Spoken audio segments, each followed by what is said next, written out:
Hey, somebody needs to peel the oranges. You have? Excellent. Good morning, afternoon, or evening. You are listening to the Professional Noticer. Hello, everyone. I'm Andy Andrews. Hey, thank you for making me a part of your week. My purpose here today and with every show we do is to play the part of a best friend or a coach. I want to help you live the life of your wildest dreams by giving you access to the greatest mentors the world has to offer today.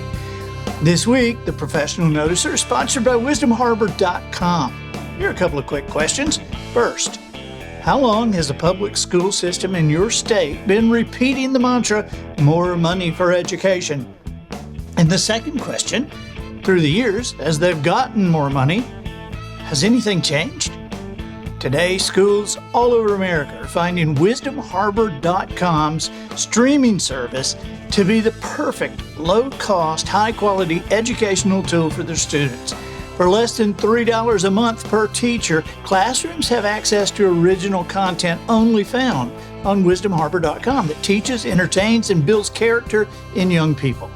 Utilizing video, audio, and the written word, content is delivered in small bites by Grammy winners, CEOs, comedians, chefs, best-selling authors, and Hall of Fame speakers. There are even guitar lessons from an award-winning songwriter. So check it out today and join your friends and neighbors who are already a part of wisdomharbor.com. Observations and answers, that's what we do on the Professional Noticer. And as you know, we love it when somebody comes to the table with both. And that's the case we have this week. We have somebody I have really been looking forward to having because he's a longtime friend of mine.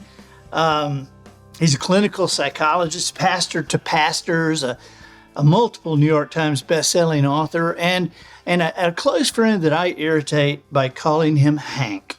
Please welcome Dr. Henry Cloud. How you doing, Hank? I'm doing well, but you don't irritate me at all because that's what literally all of my long-term friends have always called me. Really? See, yeah. I guess I haven't been around you with other long-term friends. Yeah, it's started probably in college, actually. Yeah. Wow. Now, you went to SMU. I did, and that's what they called me there. Hammer and Hank was my nickname. Wow. And that was probably because you were on the golf team.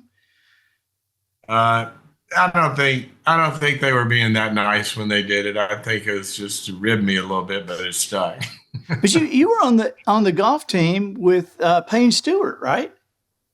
Yeah, Payne was a year behind me, and it was so cool. You know, I used to love to just sit there and watch Payne hit balls.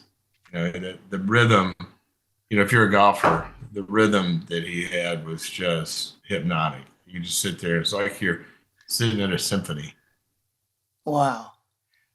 Yeah. I've heard some of the stories you've told about him. What a great relationship to have had.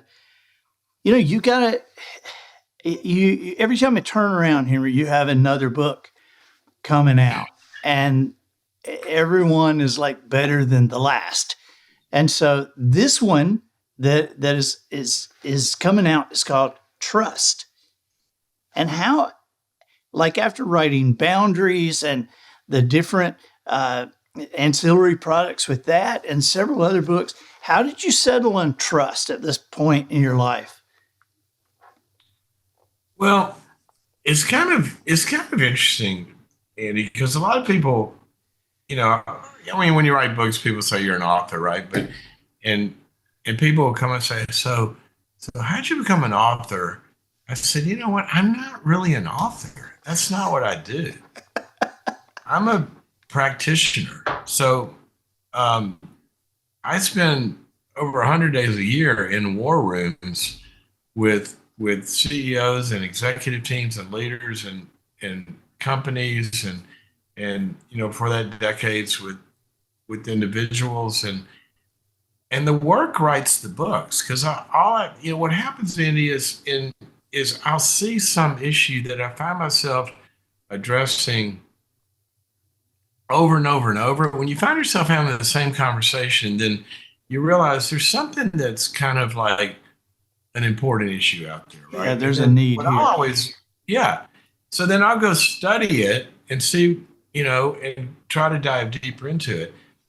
And sometimes there are great resources that, to give to people. Every now and then I'll get into it and I'll say, there's a way this needs to be presented that's usable, that can be simple, and the work writes the books. And so trust, when I've been called into situations over the years, in businesses and in families and in family businesses and relationships, whatever quagmire you get into or whatever vision you're trying to reach, somewhere in there, you're going to have to negotiate trust.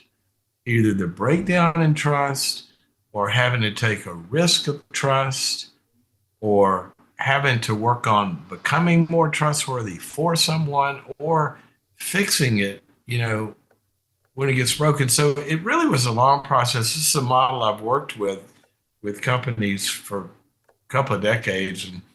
And finally, I just decided to write about it. That has, when I think about it, and I think about the work that you've done and the times I've heard you speak and reading your books, that seems to be a thread that has certainly run through everything. And even when you weren't addressing it directly, it had bearing on what you were talking about. You do a lot. I love to talk with you about parenting, and there's obviously we got to do a parenting conference together. What, about a month ago or so? Yeah, fearless mom. Yep. And I sat on the first row watching you, and I was torn between taking notes and laughing and listening so I wouldn't miss anything. I love to hear you speak. But I also one of the fun things to me about hearing you speak is hearing your asides that some of the audience misses. I mean, I want to turn around and go, wait, Hank, hang on, wait, did you people hear that? Wasn't that funny? Because you'll lay one in there and then go right on. I love hearing you speak. I mean, thank you, but you're the noticer. Life is funny if you notice it. All you got to do is, you can't make this stuff up, right? So all you got to do is tell people what you're seeing, and everybody be laughing. Yeah. Hey, and I want to get back to the specifics on trust, but at that conference, Julie Richard and you and I were talking backstage, and she was asking about some specific parenting things that you and I were laughing about. And I have a list here. Not trying to get you in trouble. I just want you to answer honestly.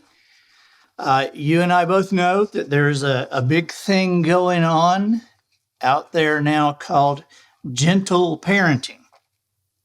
Now, I had never heard that term, but when she described some of the dynamics, I do recognize the dynamics, having worked in that field for 500 years. Well, I have gone and found some actual gentle parenting questions, and I would like you to respond to them if you don't mind. Before you do it, just stick to the practices and dynamics involved, because I'm an empiricist and I like to come at things from actual, sort of data-based stuff. So let's see what some of these dynamics and practices are. Okay, these I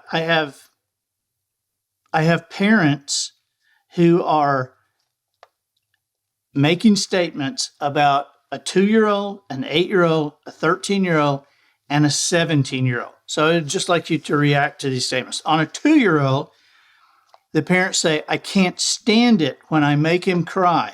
I don't want him to think I don't love him. Okay. Well, First of all, if I could interpret that statement, I'm assuming what you're meaning is when you make him cry, that you've like said no to him or put him in timeout or impose some sort of a limit. Okay. Please hear what you just said. When I make him cry, you are not making him cry. He's bumping up against reality, and a 2-year-old wants to be in control of the whole universe and have everything go his way. Okay? What he's crying about is he's learning that that's not how life works. So he's grieving, and he's probably not crying yet. He's probably yelling and screaming because he's angry way before he starts crying. And what you're doing is you're introducing him to a friend that he sees as an enemy called reality limits. You can't do everything you want. It will kill you if you do. And you're introducing him to someone that he thinks is an enemy, but your job is to help him learn to love reality limits as a friend. And so you're starting a relationship that I hope you can negotiate, and he makes peace with his new friend called the word no, because it will save his life. And if you're afraid to have him run into that no, then God help that kid, because somebody's going to teach him that no really does have meaning. Yeah. Wow. That's a great explanation, Henry. Okay. I'm a person of faith, and I love sometimes like a practical issue like this, when there's a Bible verse that goes, oh my gosh, nobody could say it better. There's a verse in the book of Hebrews that says, all discipline for the moment seems not to be joyful but sorrowful. Okay, there's your kid running into discipline. They don't like it for the moment, but in the end, it yields the perfect fruit of righteousness. Is what that verse says. So if you can go through that sad moment, he's going to become a person that has a fruitful life because he listens to limits. He doesn't overspend. He can say no to himself. He doesn't act out on his wife. He can say no to himself. So the sadness is not a bad thing. That means you're doing your job. Yeah. And also, that reminds me that King Solomon wrote, discipline your child while he is young, or you will ruin his life. And he doesn't say discipline your child while he is young, or his life will be ruined. He says discipline a child while he's young, or you will ruin his life. Yeah. Yeah. It's interesting. This is not really about the parenting thing, but it's about the same dynamic with adults. That is, way back, we all know the term codependent, right? Everybody knows what a codependent is. Somebody right before you die, somebody else's life flashes before you. Codependent has no life of their own, right? But what people don't realize is that where the term codependent came from, back when they first started studying addictions in a deeper way, we didn't use the word substance abuse. The term was chemical dependency. So they had CD units in hospitals where the alcoholic who was chemically dependent or the drug addict, chemically dependent, we get treated. So they treat the person and they get them sober, and then they send them home, and a month later they're drunk again. So they kept going, well, why is this happen? Why can't they do what we do and keep this person sober? So they go and they found out that when they go into the home, there's a system that enables that person to fall off the wagon. And so they started looking at this, and there was always someone or someone's extended family or friends or wife or husband or somebody that didn't have the limits that the treatment center had, and in fact kind of would almost help them when they would, not be saying no to themselves. But then they start to look at that person and they find out this chemically dependent person, this other person is dependent on the chemically dependent person because they're afraid to say no to them and set limits with them because they depend on them for approval, or they're afraid of their rejection, or they're afraid to throw them out if they start drinking again, and they're dependent on them for something. And that's where the term codependency came from. And so what you're saying about, when Solomon said you will ruin his life, Moses said the same thing. He said, when you don't confront somebody, either because you feel like they're too needy or weak, or they're too powerful and going to get mad at you, when you don't, he says you share in their guilt because the codependent is part of the problem.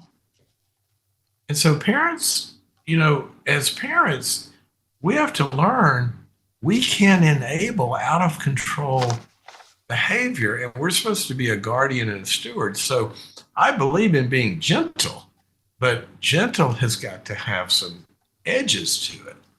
Yeah. So, yeah. Okay, that's awesome. All right, here's an 8-year-old. And the parent says, the assignment is too hard for her, so I'm just going to write it and let her turn it in.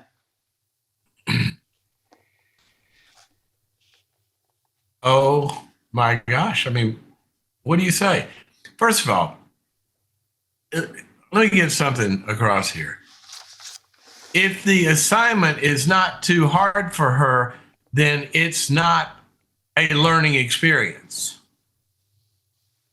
The definition of learning is having to do things that we are unable to do or don't know right now, which means it's hard, okay? The brain only creates new abilities through neurological wiring and new competencies and new learning in a state of arousal. Because we're in a state of arousal, it's calling us forth to do something that we've never done before. And I got to push harder. And that biochemical process of the state of arousal actually has a lot to do with imprinting it into the brain that's going to be able to learn that as a new behavior. So if it's not too hard, they're not getting stretched. And if we're not getting stretched, we're not getting any better. If you go to a gym and just lift stuff, hey, I'm going to go to the gym and just pick up this pencil and lift it all day, I'm not getting any stronger. So give your kids stuff that's a challenge. Excellent. Okay, 13-year-old. Parent says, if I don't check his grades online every day and remind him of his assignments, he will fail. Well, part of that sentence is true. If somebody is not aware of their grades and their assignments, they will fail. But I'm telling you, when he's 25 years old and you're not there, what are you going to do? Call him on April 14th and say, son, have you done your taxes? I mean, what we're trying to create here is adults. And adults have the two functions that the Bible talks about that a parent provides that are supposed to end when they get to be ready to be launched. All right? So you're talking about a kid that's not that far away from being, as I talked about in the Bible passage, since we were children, we were under guardians and managers, okay? So a parent's job is to guard a child, protect them from what they're not mature enough to handle. And we do that, and it changes over the years. And you're also supposed to manage the process of the resources and the performance what a manager does and get them to an end result. But then that's supposed to end. So at this age, which is now we're in the teen years, one of the key parenting things that you would do very well to be aware of is, am I not parenting my kid to do their homework? am I parenting my kid to observe themselves and manage how I'm getting everything done to get to an end result? That's called executive functions of the brain, which means they've got to attend to what's relevant to success in their life. They've got to inhibit everything else, and they got to keep it in front of them at all times. So what I'm more interested in, or well, you get more interested in this with a kid, is not only the tasks they have to do, but am I training them to become the one who oversees themselves to making sure they're getting the tasks that they need to do? And as long as you provide that, you are robbing him of executive functioning that he's going to need in adult life. So what you got to do is be building into him the capacity to become his own monitoring system, because every adult needs that, and you're not going to always be there. Right. The goal is not to raise great kids. It's to raise kids who become great adults. That's right. All right. Homework is never about homework. It's about, will they be able to get their proposal due for the boss when they're 30 and turn it in on time? We're talking about a capacity or performance. We're not talking about that math assignment. You use the math assignment to train. Excellent. All right, last one. This is a 17-year-old. And the parent says, if I take away her car, she won't be able to see her friends, and I'm afraid she'll get depressed. Well, you know what? If you are a car thief and she's at a stoplight, you come and rip her out of the car and take her car away, yeah, that's going to be a tough thing to go through. She'll probably find other ways to go meet her friends, hopefully. And that's a big loss. But I think what you're talking about is you're not a car thief. Hopefully, what you're doing is you're executing a reality that will be a reality possibly in her coming up on, if she's 17, within a year. That is, if she doesn't perform in certain ways, someone will take her car away. Okay? Wow. Let me give you some examples. If she drives under the influence, the police will take her car away. If she drives recklessly and doesn't obey that performance standard, they will put her in jail and take her car away. They may take her license. If she has too many fender benders, the insurance company will take her car away. So you're not doing anything that she's not going to be subject to in her adult life. Okay? Yeah, if she doesn't perform at work, the finance company will take her car away. That's right. So hopefully you're not surprising her like the thief at the red light. Hopefully you've told her, this is great, you get to drive. Now here's the realities. If you don't get any tickets, and if you drive safe, or if you're making certain grades, if you're showing up to your whatever you're supposed to show up with, this, that, and the other, then you're going to have an incredible time with a car. But if you're not meeting certain standards of performance, then yeah, your car will go away. Welcome to life. That's excellent, Henry. Thank you for detouring into that. But a lot of that has to do with trust. And well, it does, because Andy, what we want to do is be able to trust our kids and not have to control them. I mean, what I told my kids when they got to be teenagers, I said, look, guys, you're entering in a phase here where you're going to want more and more freedom and not have me, control you. And let me tell you something. The last thing I want to do in life is control you. I got too much to do. I want you to have control of yourselves. It's called self-control. And as long as you are exhibiting that, You can have as much freedom as you want because I can trust you. So you're in charge here, how much freedom you get, because I want to be able to trust you. All you got to do is show me, and we're good to go. Excellent. You know, in trust, you suggest that, and I was curious about this. You suggest that most of us subconsciously ask the question, is it safe before we get involved with the situation, before we get involved with people or a person?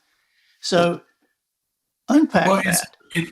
it's, subconsciously is an important term there, Andy, because the way that a human being is designed, your entire system is asking one question before it asks any other question 24/7. And that is the question, am I safe? And if it determines that you're safe in a variety of different functions, then it's going to proceed and it's going to invest. For example, you and I and everybody listening to us for the last minute has been breathing. All right.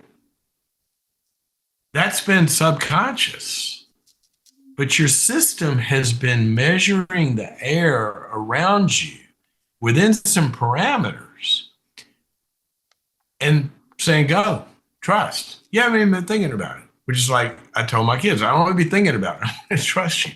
You've been doing it automatically and your system's breathing. But if you got a whiff of a gas fume, before you even consciously knew it, your system would physiologically react and it would hold on and it would. Now we're 1 foot in and 1 foot out. That's not a trusting relationship, right? And we shouldn't be both feet in because we better find out what that smell is. So we're wired, and if you see certain things, your pupils do something, right? We fight or flight, we move away, and so we're wired to know, am I safe? If your skin gets to a certain temperature, you're wondering where the fire is, or you're going to get sunburned. We're wired to operate within a safe zone. And relationships are like that. And what we have to understand is sometimes our wiring can be off and we can trust air we should not be breathing.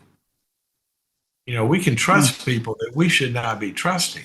And sometimes we cannot trust people because our trust muscle is broken that we should be trusting. You see this in parenting all the time, for example. They don't give the kid enough freedom. It drives them crazy. They should be trusting.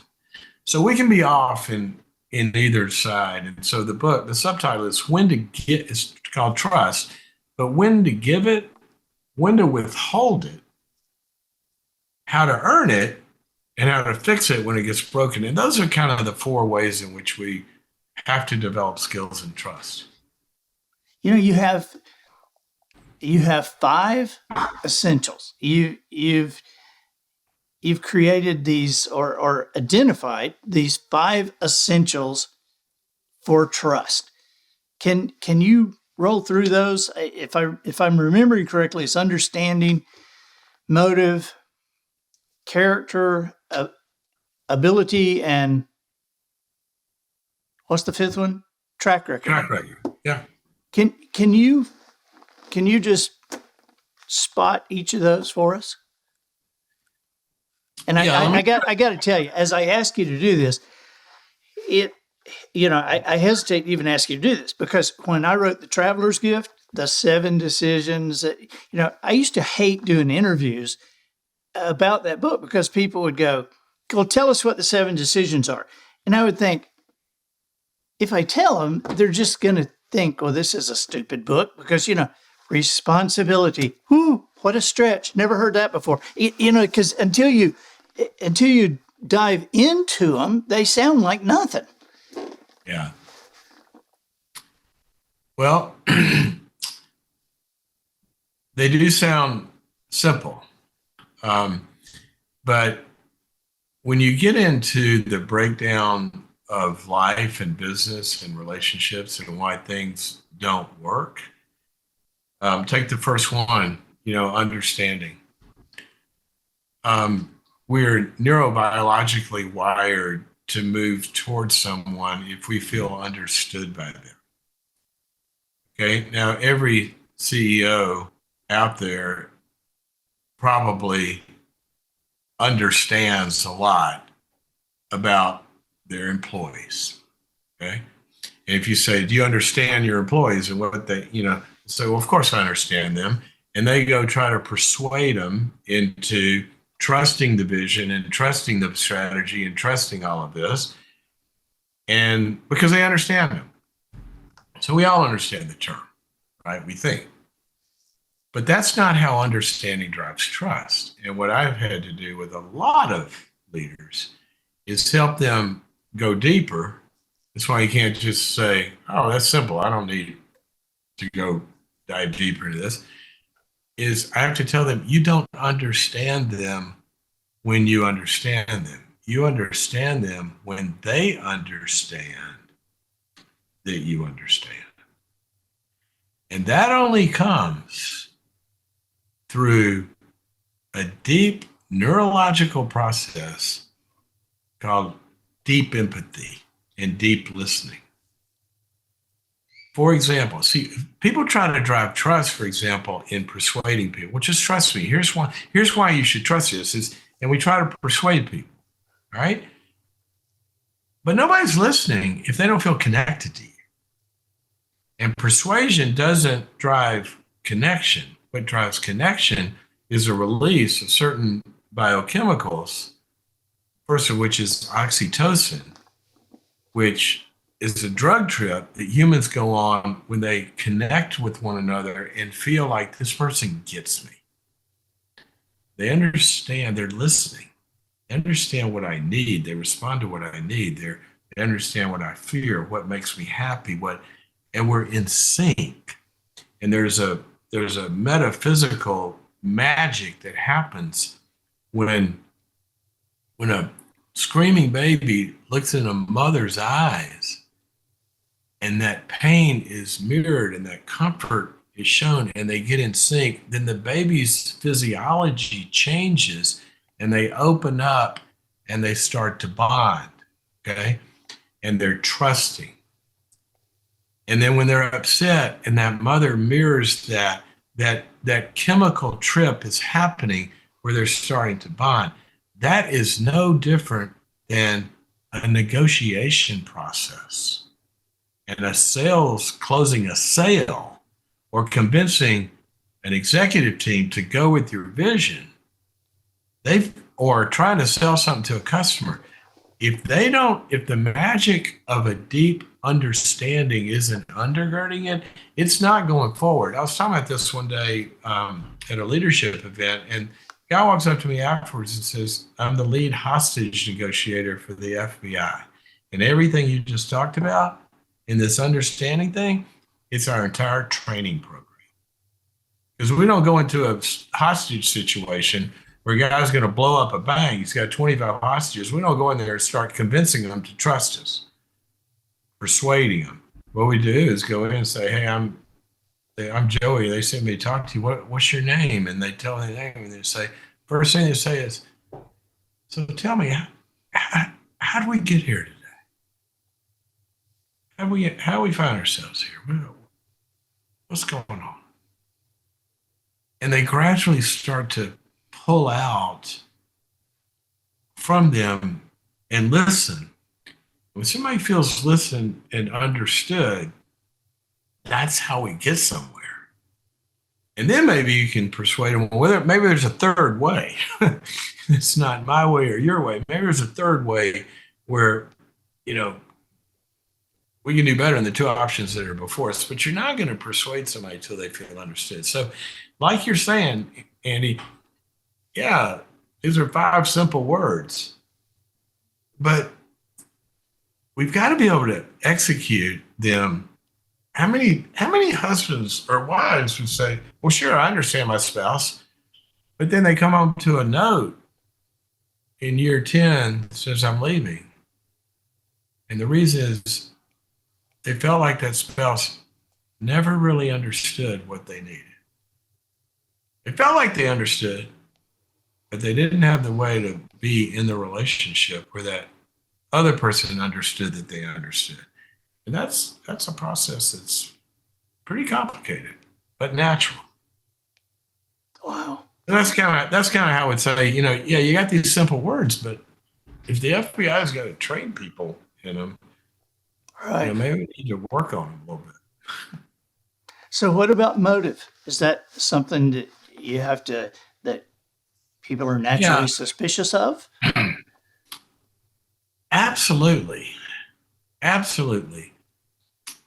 But we can be overly suspicious as well.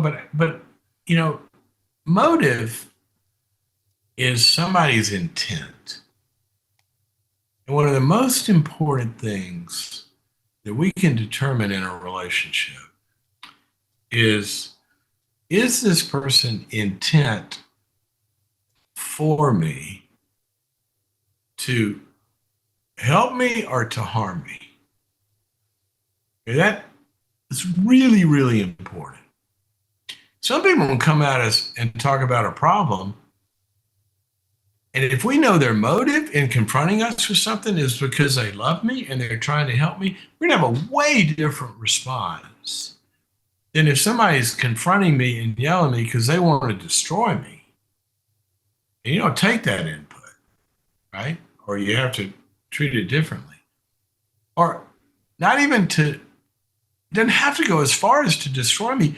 What if somebody, if we're entering into a relationship and we determine they're really only here for their own interests, but we're entering into a relationship that they're asking me to trust them in some way or perform in some way or give them something or pay them something. What they really care about is only themselves. So there's nothing wrong in every relationship for somebody having their own interests.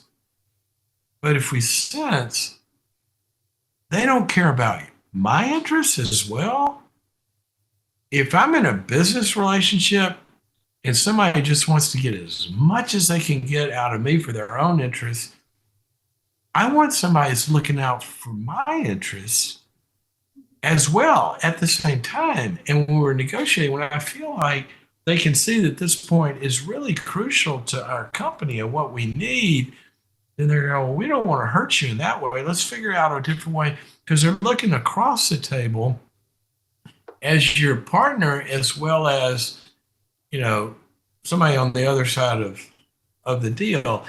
And when husbands, for example, and wives or siblings, when we feel like somebody's got our back and their motive is to help me, not harm me, or help me not be neutral towards me, that's a different level of trust.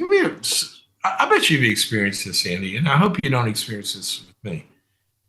But you've got an audience that you're trying to serve, right? And there's certain things that you want them to get some kind of learning and as you put it in the beginning of the show, observing and being able to do something with it, right? And you want to serve them in some way. Well, I bet you've had a lot of people come on here who you really feel like in the discussion, that's what they're trying to do. They're trying to provide something helpful, right? Right. And then they might mention, and they'll go wherever you want to go to serve that. And then they mention, oh, by the way, I wrote a book on this. Well, so they're going to take a moment and they got a little bit of an agenda there too. I'd like for people to know about my book. But I bet you've had people, I no matter have. what you talk about, you can feel they're steering it back to, I'm going to drive what I'm selling, this conference, this book. And you're like, what about the audience and our interests here? It happens in all of life. I know. I was so excited about having somebody on not too long ago, and it was I kind of felt bad about even putting it out, because it was just like, I have this and I have this and I've done this and I have this and you can buy this if you go here, and it's like, dude, please. It's just awful. And it happens, it happens in every relationship. a kid starts to unplug when they feel like, they want to go play with grandpa or grandma or aunt so and so or whatever. And they sit down and they can tell when somebody's playing with them for their pleasure versus when it's all about me. And this dynamic of being for the other person, when they know that you literally care about what we're doing and how it's going to work out for them, that's a different level of trust because they don't have to guard their back. And that leads into character. Well, right? You mind if I flip the order a little bit? Yeah, please. So, just because it's the way I'm used to thinking about it, because the next one I put in there is ability or competency. Okay. And there's some technical reasons for that, but you're right. It leads into these other things, and it leads into, I can feel very understood by somebody, and I can feel very, cared about by them, like their motives are pure. But now I got to trust them to pull something off. It's like, I trust your heart. I'm just not sure about your brain. Exactly. So they might be loving and empathic and understanding and for me, but they got to be able to deliver. They got to have the ability to deliver what I'm entrusting to them. I believe, I just had 2 knee replacements and spine surgery. My wife understands my pain. She's walked with me and lived this stuff before the surgeries. And I know she wanted the best for me. I want to be able to walk again. But she said, okay, I get it. Let's go get a chainsaw and let me saw that thing open and fix it for you. I'm going, no way in hell am I letting you operate on my I'm not going to trust her with that.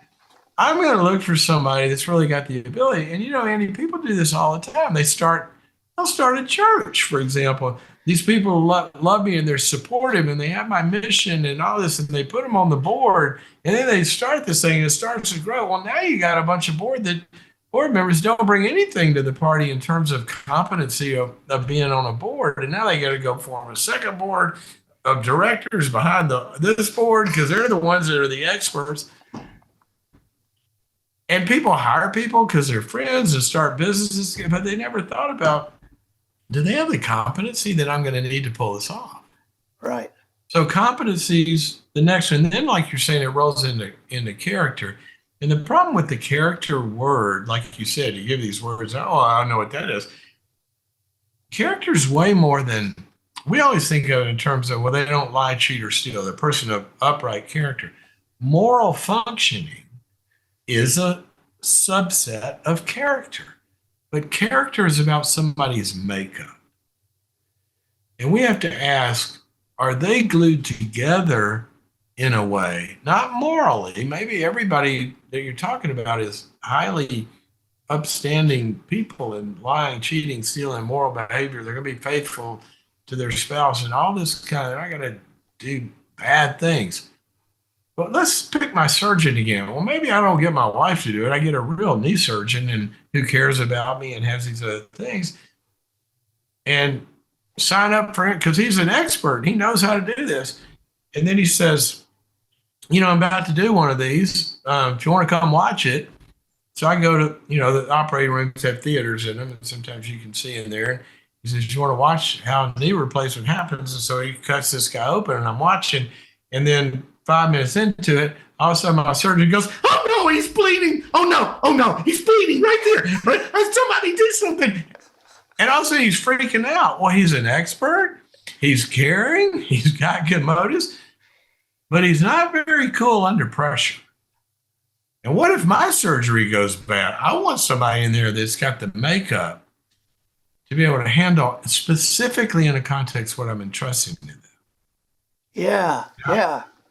I talk about a lot in this area. I had a brother-in-law who was a Navy SEAL, an incredible, a brother I never had, and just incredible warrior. Mark was amazing. We lost him in Iraq. He was killed. It was a great loss to the family, to the country, to the community. But he was amazing. But I always want to hear Mark's stories. And he'd come back and tell me the stuff these SEALs would do. It's like their makeup, who these guys are, they're glued together with different stuff than the rest of us. And if I had to trust somebody, to protect me from the bad guys, it's going to be Mark. But if my dog dies and I need a shoulder to cry on and, in the dark night of the soul, I ain't calling Mark. Mark be like, are you kidding? Get over this dog. Come on, let's go. Because he would have it. But I've got other friends that might be empathic during a hard time, but I can't trust them to defend me from the bad guys. So we have to look at somebody's makeup and what we're trying. Whoops, I should have turned that off, right? If it's your wife, take it. I hope it's that surgeon that freaked out is kind of wanting some psychological help, right? So we have to ask, sure, I trust this person, but in this context, is this the right place to trust them for that job or for that, whatever it is? Maybe we need to send somebody else. And then the last one is the track record. What happened last time? The best predictor of somebody's performance in the future is the past. And it doesn't mean somebody can't have a miserable path and become trustworthy. But what it does mean is they can't be miserable and, failing or untrustworthy or whatever, and then all of a sudden say, you know what, I really get it. I'm sorry. I won't do it again. And then we trust them. It means there's got to be a new track record that's established where we slowly, forgiveness is free, but trust is earned. So we got to see some different stuff happen over time. And then you go, a year later, you say, well, what's their past look like? Well, it was awful, except in the past year, this is what we see. So we're still trusting the past. It's just somebody can get a new past, right, by establishing trustworthy behavior. Man, that is just excellent stuff. I got one more, just one more question, and I'll let you go. I know I've kept you a long time, but your book Boundaries is just, that's a classic. That's just a classic, and it reaches. It's one of those best books written on this topic ever, and so. Talk to me about the parallels between boundaries and trust. Oh, what a deep, complicated question. But I know that I feel like I know you well enough, and we've had enough conversations, and you and I know other people who write that everything they do is just a revision of what they did last time. But I know that you are writing according to your depth of learning, and you're continuing to expand that depth of learning. And so it's not like you just went boundaries. Okay, I'm through with that. Now they linked some way. Yeah. Well, there is for sure there is a link. Hopefully one of the things, in all the different books and all the different, decades, and I'm a little reticent to say this, Andy, because I don't mean it in a weird way. I mean it to illustrate a point that is deep within me, of something I believe. Okay. And that what you're going to find from my very first book until this last one is they're not going to disagree with each other. Now, here's what I mean by that. I do think you see a lot of people who writes something that, let me back up for a second. Certainly, we disagree with ourselves over time because we learn and we change and we grow. And hopefully, I'm not saying the same thing, 30 years later that we said back then. So that's not what I mean here. But what I mean is, if you're grounded in some things that are universal and very empirically based, okay, then there's going to be different topics that load on those laws. And here's what I mean by that. When nobody becomes a physician or an engineer without learning the laws of physics and the laws of chemistry. So there's things that transcend whatever topic I'm working on, any of us.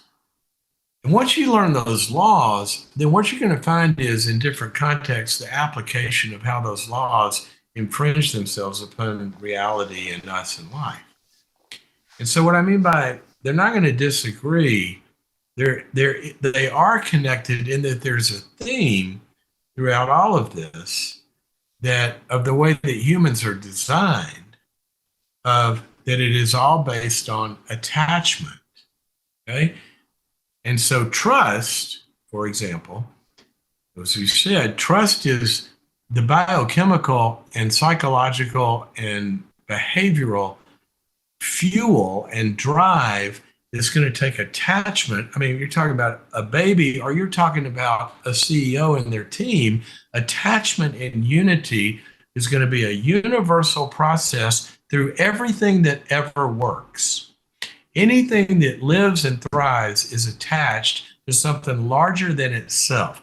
That's a universal theme that you'll see throughout all the books. Okay? But here's a second one. Everything that's attached to things outside of itself and draws life from things outside of itself has the boundaries of defining where I end and you begin. And so if we have attachment without boundaries, you got a bunch of people in an executive team in a company, for example. Oh yeah, we're all a team. Well, what's your role? Where do you end? And wait a minute, that's not your area. That's not. The boundaries have got to be clear of who owns what. And again, that separateness and unified connection and separateness dynamic, you're going to see run through all the books. And then there's a handful of other universals like this. So what I'm happy with is I didn't start writing until I kind of learned the laws of physics, right? I didn't make this stuff up. This is God created a universe. It has a design to it. So I am happy about that. But to your point, those laws are going to live themselves out in different contexts and different components of them we have to emphasize. That's why somebody takes chemistry, but then they take organic, and then they take PChem, and then they take histology and cell biology and all this that those things impinge on, but they're very specific because there's going to be applications. So that's kind of how I look at it. Now, when you take boundaries and trust, that's where those two really come together, because boundaries is about the separateness function. But think of this. What we talked about in boundaries was boundaries are a property line, okay? Your house is a property line, or your apartment, wherever you live. There's a boundary that defines what you own and what you can control. And you're free from your neighbor being able to come over and paint your living room turquoise because you own this and you control it. You either bought it or you rent the rights to it. And you can say no to somebody trespassing, right? And that's a good thing. But if you are a Unabomber who's holed himself up and never opened the door to your boundaries because you don't trust anybody, you can't even call Uber Eats to bring you some food. So boundaries interact with trust, because we got to determine when the doorbell rings, Should I open the door or not? That's why we have boundaries, to keep the bad out, but we also have doors to let the good in. And trust is the science of when do I open the door and when do I close the door and lock it. And that's really, really key, because I can go wrong on either side. I cannot let good people in because I'm paranoid, or I can let bad people in because I'm too open to anything and trusting anything. So that'd be one way in which trust and boundaries interact. But let me give you one more. Our boundaries, I just said to the question about the mother. Okay. She's upset because when she sets boundaries with her kid, he's unhappy. Well, they're going to be unhappy, but you have got to be able to trust the process and trust the principles and the truths and the values that you live by to go through moments of unhappiness, because you can let go and not have control and trust a process when it doesn't look good in the middle of the movie. But you trust what you believe in because you know it's true. I remember the first time we put Olivia in timeout, our oldest, and I explained to her how it worked, and she's sitting in the timeout chair around the corner, and she is screaming, man. I mean, she is screaming, and I said, "You're going to be in here 2 minutes or however long, but you don't get out until I've heard silence for this long. If you start screaming again, then clock starts over." And so she's screaming, screaming, screaming. And Tori is, she and I are standing around the corner, and she's going, "That's long enough. That's long enough." I said, "Tori, she's still screaming, which means she's still fighting and thinks she can overcome this limit." I said, if you let her out now, she hasn't learned that the limit is real. So we got to wait. What are you talking about, a minute and a half? I just not going to kill the kid. So she's, and then finally you hear this, when she's kind of getting it, "I'm not getting out of here because I'm screaming." And then the screaming and anger, it turned to, I turned to Tori and said, "Now you can go. Now you can go." Now, why did I do that? Because I trust the process. And that's how our values work. Sometimes we might not like what it looks like in the moment, but we're also able to trust things larger than ourselves. And that's how we get through a lot of bad moments. So trust is a big deal with boundaries, and the boundaries of moments and seasons, and really important. Man, that's great, Henry. I can't tell you how much I appreciate your time, and we will have, we'll have all the how to reach you on your show notes, but where would you like us to get this book? Well, until the end of launch week, if you go to drcloud.com/trust, and you can order the book there, but there's a bonus if you do it there, because you get access, or a way to get access to a free live event. I'm going to do a 2 or 3 hour, I can't remember how long, live event from an arena in Florida.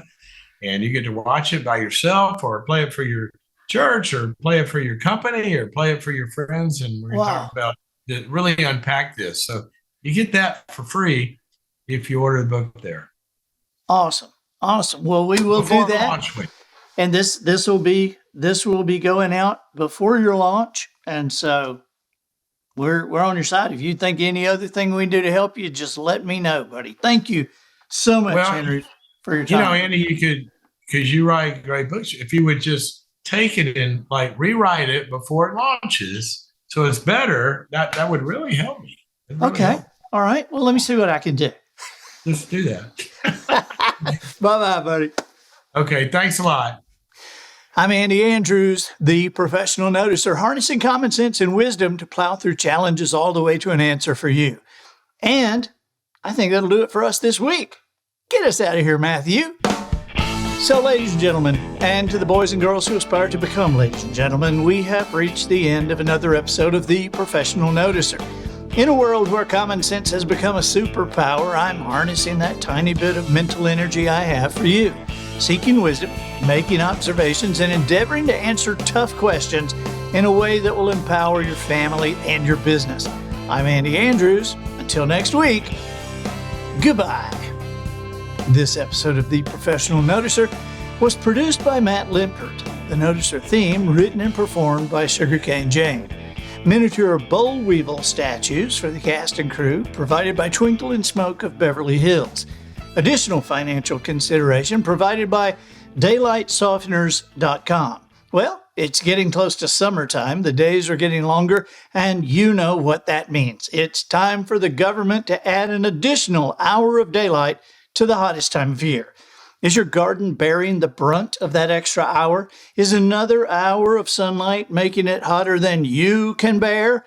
Enter the fine folks at DaylightSofteners.com. Our proprietary blend of artificial cloud cover will turn this summer from an utter hell on earth to a more moderate, slightly humid temperature. DaylightSofteners.com provides its product to you in an aerosol spray can that not only provides the needed deflection from the sun's powerful rays, but delivers an ozone additive as well to plug those pesky atmospheric holes. Lest you think your area is too big a challenge for DaylightSofteners.com, know that our product has been extensively tested on Salisbury Plain in Wiltshire, England, where the caretakers of Stonehenge must move the stones forward every spring and back into their original position every fall. If DaylightSofteners.com can work in ancient conditions, it'll work for you. Order now. That's DaylightSofteners.com.